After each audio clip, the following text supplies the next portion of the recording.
स्त्रियांच्या सिंहाचा वाटा असतो, म्हणून स्त्री शक्तीचा आधार झाला तरी या स्त्री शक्ती सावित्रीबाई फुलेमुळे प्रत्येक स्त्री शक्ती कार्यात आहे. स्त्री शिक्षणाचा इतिहास म्हणजे स्त्री शिक्षणाची सुरुवात कशी झाली हे आपण बघणार आहोत.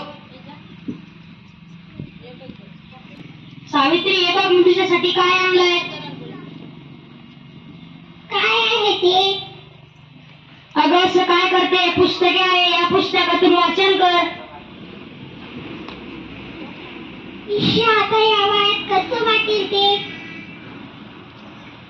सावित्री, तू मला लग्नाच्या वेळेस वचन दिले होते, आता नाही म्हणू नको. आता तुला हे करावंच लागेल. आजपासून तुझा अभ्यास सुरू. अहो पण लोक काय म्हणतील, किती बदनामी होईल आपली. लोक आपल्याला तू करतील. स्त्रिया या घरातल्या कामातच चांगल्या वाटतो, बाहेर जाऊ नाही. शिक्षण हे समाज परिवर्तनाचे माध्यम आहे. काही विशिष्ट लोकांना शिक्षणाने बदल होणार नाही. त्यासाठी सर्व दीनदलितांना, गोरगरिबांना, स्त्रियांना, मुलींना शिक्षण हे मिळालेच पाहिजे. सावित्री, तू हे काय करते? नेहमी घरातले कामच करत असते. होय. चल बघू, मी तुला शिकवतो.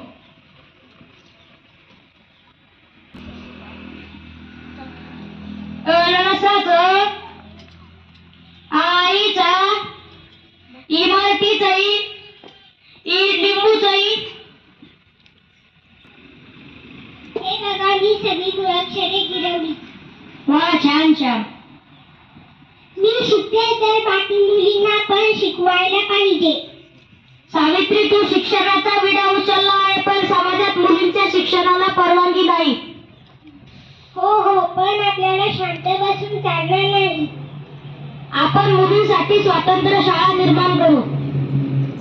हो, केलीच पाहिजे.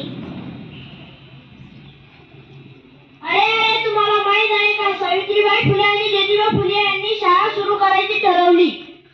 नाही, आपण असं होऊ देणार नाही. मुलींची शाळा सुरूच होऊ देणार नाही.